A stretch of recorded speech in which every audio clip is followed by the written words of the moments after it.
வணக்கம் அனைவருக்கும். இன்னைக்கு நாம பார்க்க போறது கிளையண்ட் மேனேஜ்மெண்டோடைய தொடர்புடைய ஒரு விஷயம். Types of risk. எந்த ஒரு முதலீடும் இடர்பாடுகளை தாண்டி இல்லை அப்படிங்கிறத நாம போன ஸ்லைட்ல பார்த்தோம். இன்வெஸ்ட்மெண்ட் அப்படின்னு சொன்னாலே அங்கே ரிஸ்க் இருக்கும். ரிஸ்க் இல்லாத இன்வெஸ்ட்மெண்ட் எதுவும் கிடையாது.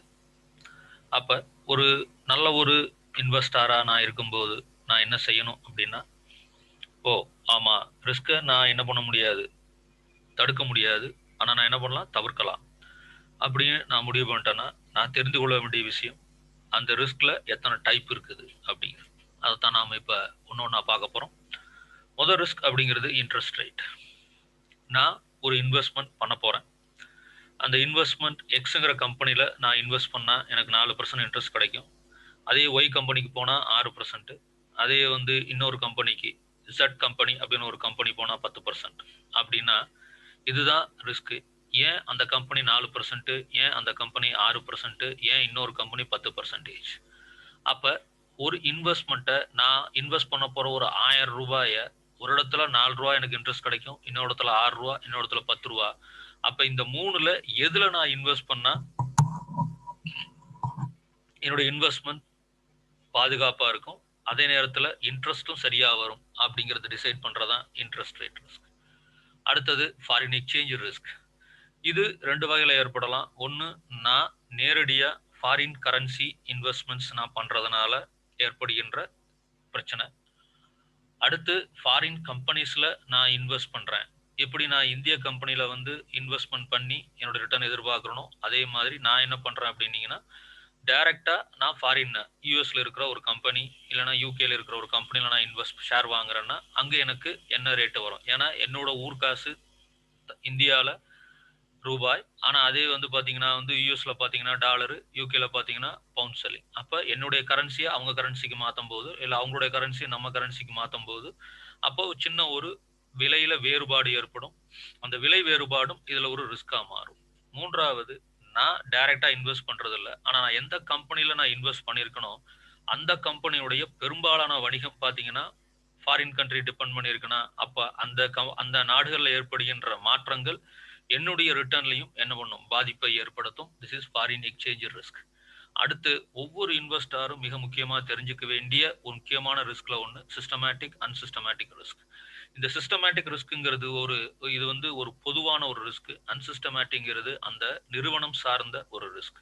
இந்த சிஸ்டமேட்டிக் ரிஸ்க்குங்கிறது கவர்மெண்ட் எடுக்கிற முடிவுகள், அடுத்து மார்க்கெட் நடக்கிற சில விஷயங்கள். இது பொதுவாக அனைவருக்குமே பொருந்தக்கூடிய ஒன்று. ஆனா அன்சிஸ்டமேட்டிக் ரிஸ்க்குங்கிறது பார்த்தீங்கன்னா அந்த கம்பெனி ஸ்பெசிஃபிக். அப்போ ஒரு இன்வெஸ்டாரா நான் எதில் அதிகமாக நான் கவனம் செலுத்தணும்னா, அன்சிஸ்டமேட்டிக் ரிஸ்க்ல நான் என்ன பண்ணணும், அதிகமாக கவனம் செலுத்தணும். ஏன் அந்த நிர்வாகத்தில் இல்லை, ஏன் அந்த நிறுவனத்தில் இந்த மாதிரியான விலை வேறுபாடுகளோ மார்க்கெட்லேயோ இல்லை ரிட்டர்ன் வேறுபாடுகளோ இருக்குது, அவங்க எந்த டைப் ஆஃப் ப்ராஜெக்ட்ஸில் பணத்தை இன்வெஸ்ட் பண்ணுறாங்க, அதுக்கு எவ்வளோ ரிட்டர்ன் ஏர்ன் பண்ணியிருக்கிறாங்க அப்படிங்கிற விஷயங்களை பார்த்துட்டு நான் என்ன பண்ணணும், நான் என்னுடைய முதலீட்டை அதில் மேற்கொள்ளணும். அடுத்து கண்ட்ரி ரிஸ்க். இது ரொம்ப முக்கியமான ஒன்று தான். இந்த கண்ட்ரி ரிஸ்க்குங்கிறது எந்த நாட்டில் நான் இன்வெஸ்ட் பண்ணுறது. ஃபார் எக்ஸாம்பிள், நான் ஒரு இன்வெஸ்டர், நான் போய் இப்போ யூகேல இன்வெஸ்ட் பண்ணுறேன் அப்படிங்கிறதுக்கும் ஆப்பிரிக்காவில் இருக்கிற சொமாலியா அப்படிங்கிற ஒரு நாட்டிலையோ, இல்லை சவுத் ஆப்பிரிக்காங்கிற ஒரு நாட்டிலையோ, இல்லை சைனா மாதிரி ஒரு கண்ட்ரிலையோ, ஜப்பான் மாதிரி ஒரு கண்ட்ரிலையோ நான் இன்வெஸ்ட் பண்ணுறதுக்கும் வித்தியாசம் இருக்குது. இந்த வெஸ்டர்ன் கண்ட்ரிஸ் எல்லாமே பார்த்தீங்கன்னா ஜென்ரலி இல்லை, எப்பொழுதுமே பார்த்தீங்கன்னா ஒரு பீஸ், ஒரு அமைதி, ஒரு தொடர்ச்சியான முன்னேற்றம் ஏற்பட்டுக்கிட்டே இருக்கும். ஆசியன் இப்போ நான் ஆசிய நாடுகள், சைனாவும் சரி ஜப்பானும் சரி அதே விஷயம்தான். சவுத் கொரியா அதே தான், வியட்நாம் மேலே வந்துட்டு இருக்கிறாங்க, பிலிப்பைன்ஸ் மேலே வந்துட்டு இருக்கிறாங்க. இங்கெல்லாம் பார்த்தீங்கன்னா ஒரு நிரந்தரமான அரசாங்கம், அந்த நிரந்தரமான அரசாங்கத்தினால நிரந்தரமான பாலிசி, அந்த நிரந்தரமான பாலிசினால வளர்ச்சி ஏற்பட்டுகிட்டே இருக்கு. எந்த இடத்துலையும் பிரச்சனைகள் வருவதற்கான வாய்ப்புகள் மிக மிக குறைவு. ஆனால் இதே இது ஆப்பிரிக்கன் கண்ட்ரிஸ் போனோம்னா நிறைய பிரச்சனைகள் வரும். ஏன்னா நிரந்தரமான அரசாங்கம் கிடையாது, நிரந்தரமான ஒரு கொள்கை முடிவுகள் கிடையாது, அப்பப்போ மாற்றிக்கிட்டே இருப்பாங்க. அந்த ஒரு பிரச்சனையை தான் நம்ம என்ன சொல்கிறோம்னா கண்ட்ரி ரிஸ்க்குன்னு சொல்கிறோம். இது இந்தியாவுக்கும் சில காலத்துக்கு முன்னால் இருந்தது. 2000க்கு முன்னால் வெளிநாட்டவர்கள் இந்தியா அப்படித்தான் பார்த்துட்டு இருந்தாங்க. இப்போ தான் அந்த பார்வை மாறி இருக்குது. இந்தியா ரிஸ்க் இல்லாத கண்ட்ரியாக கொஞ்சம் மாறி இருக்குது, இம்ப்ரூவைஸ் ஆயிருக்குன்னு சொல்லுவாங்க. அடுத்து கிரெடிட் ஆர் டிஃபால்ட். இதுவும் கம்பெனி ஸ்பெசிஃபிக். ஒரு கம்பெனி இதுக்கு முன்னால எப்படி நடந்துக்கிட்டாங்க, பொருளாதார வழியில ஃபைனான்சியலா ஏதாவது பிரச்சனை இருந்துச்சா, இல்ல வாங்கின கடனை திருப்பி கட்டாம இருக்காங்களா, இல்லைன்னா வந்து ஷேர் பிரைஸ்ல ஒழுங்கா போகலையா, அதுக்கு என்ன காரணம், இன்ட்ரெஸ்ட் வாங்கிட்டு பண்ணாம இருந்தாங்களா அப்படிங்கிற விஷயங்கள்லாம் நம்ம இதுல என்ன பண்ணணும் எடுத்துக்கணும். இது நிர்வாகம் சார்ந்த ஒன்று, கம்பெனி ஸ்பெசிபிக். அதை ரொம்ப முக்கியமா நம்ம என்ன பண்ணணும் பார்க்க வேண்டிய ஒரு விஷயம். அடுத்து பொலிட்டிக்கல் ரிஸ்க் அப்படிங்கிறது. இந்த பொலிட்டிக்கல் ரிஸ்க்ங்கிறத நம்ம முதல்லயே சொன்னோம். அந்த கண்ட்ரி ரிஸ்க் படிக்கும்போது சொன்னோம். அரசாங்கத்தினுடைய மனமாற்றம், அரசாங்கத்தினுடைய முடிவுகள்ல தொடர்ச்சியான மாற்றங்கள். தொடர்ச்சியான மாற்றங்கள் நல்லது. எப்படின்னா இம்ப்ரூவைஸ் ஆகணுமே தவிர, இருக்கிறத என்ன பண்ணக்கூடாது, மாத்தக்கூடாது.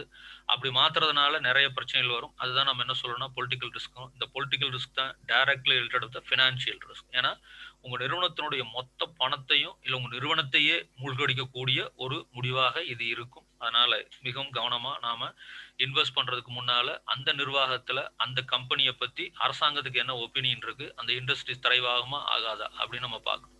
அடுத்து மார்க்கெட் ரிஸ்க். இதுதான் எல்லா இன்வெஸ்டாருக்கும் தெரிஞ்சிருக்க வேண்டிய, கண்டிப்பா தெரிஞ்சிருக்கிற, அல்லது அவங்களுக்கு ரிஸ்க்னு சொன்னா ஃபர்ஸ்ட் ஞாபகத்துக்கு வர வேண்டிய ஒண்ணே ஒண்ணு என்னன்னா இந்த மார்க்கெட் ரிஸ்க். இந்த மார்க்கெட் ரிஸ்க் எது அசோசியேட்டடா இருக்குன்னு சொன்னீங்கன்னா, விற்பனை பண்ணும்போது ஈக்விட்டி மார்க்கெட்ல பொருளை ஷேர்ஸை வித்து வாங்கும்போது அதனுடைய விலை வேறுபாடுகள் எந்தவாறு மாறுகின்றன அப்படிங்கிறத தொடர்ச்சியா நம்ம கவனிச்சோம்னா that risk is call the market risk. So இந்த ஸ்லைட்ல நாம interest rate risk, foreign exchange risk, systematic unsystematic risk, country risk, credit or default risk, political risk and market ரிஸ்கை பார்த்தோம். அப்போ ஒரு இன்வெஸ்டாரா நான் என்ன தெரிஞ்சுக்கணும் அப்படின்னீங்கன்னா, எஸ் இத்தனை ரிஸ்க் இருக்குது. அப்ப நான் இன்வெஸ்ட் பண்ண போற கம்பெனில இந்த ரிஸ்கை எல்லாம் தாண்டி, இன்ஃப்ளேஷனையும் தாண்டி எனக்கு எங்க ரிட்டர்ன் கிடைக்குமோ அதுல நான் என்ன பண்ணணும், இன்வெஸ்ட்மெண்ட் செய்ய வேண்டும். நன்றி.